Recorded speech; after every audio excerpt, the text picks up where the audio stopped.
বলছে পুষাইয়ে দেবে রাত্র কয়টা বাজে পৌঁছে না পৌঁছে নাই এত পরিশ্রম করতে আছে বরিশালে আয় নাই গাড়ি আমাদের দেশটা তারেক রহমান সাহেব যে সারা বাংলাদেশে এই যে সভা সমাবেশ করতে আছে দিন রাত মিলিয়ে কঠোর পরিশ্রম করতেছে এই দেশটা গণতন্ত্র ফিরেই আনার জন্য সারা বাংলাদেশে আন্দোলন সংগ্রাম আমরা 17 বছর করছি, এখনো করতেছি এবং গণতন্ত্রের পাশাপাশি আমাদের নেতা দেশ নায়ক তারেক রহমান সাহেব সে আমাদের সাধারণ মানুষ সাধারণ কর্মীদের হিন্দু মুসলিম সকলের উদ্দেশ্যে একটা সুসংবাদের বার্তা নিয়ে আসছেন। সেই সুসংবাদের বার্তাটি কি? Family card. তারেক রহমান সাহেব বিএনপি যদি ক্ষমতা আসে তাহলে বাংলাদেশে 4 কোটি ফ্যামিলি কার্ড প্রদান করবে।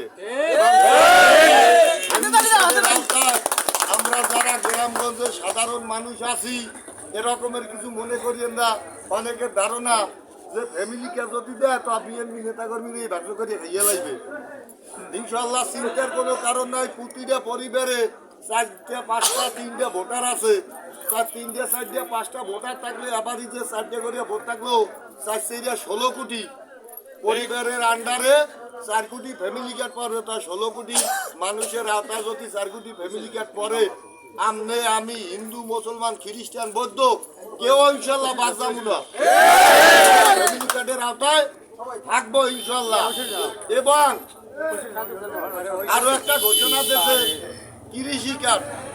বিএনপি সরকার গঠন করলে কৃষকদের বাঁচাইতে হয়, তাইলে কৃষকের জন্য সুব্যবস্থা করছেন কৃষি কার্ড। এবং আরো একটা ঘোষণা দিয়েছেন স্বাস্থ্য সেবা। এবং আমাদের বরিশালে আমাদের দেশ নায়ক তারেক রহমান সাহেব পরশুদিন কাছে আসছিলেন, সে ঘোষণা দিয়ে গেছেন দক্ষিণবঙ্গে খাল খনন করবে। এবং আমাদের নেতা জনাব আবুল হোসেন খান সে বলছে বিএনপি যদি সরকার গঠন করে আমাদের নেতা আবুল হোসেন খান যদি এমপি হয় তারেক রহমান সাহেবকে বলবে আমাদের ডিসি রোডের ব্রিজটা যেন হয়। আমরা বিএনপি পরিবার কেন বিএনপি কে ভোট দেবেন সকলকে এইটা বুঝাইতে হবে। রাষ্ট্রের উন্নয়নের জন্য আপনার আমার সকলের উন্নয়নের জন্য গণতন্ত্র পূর্ণ উদ্ধারের জন্য বিএনপি কে ভোট দিয়ে 12 তারিখ সারাদিন তারেক রহমানকে হাতকে শক্তিশালী করুন। আমাদের নেতা জননেতা আবুল হোসেন খানের হাতকে শক্তিশালী করতে হলে ঐক্যবদ্ধ ভাবে আমাদেরকে ধানের শীষে ভোট দিয়া আবুল হোসেন খানকে এমপি বানাবো।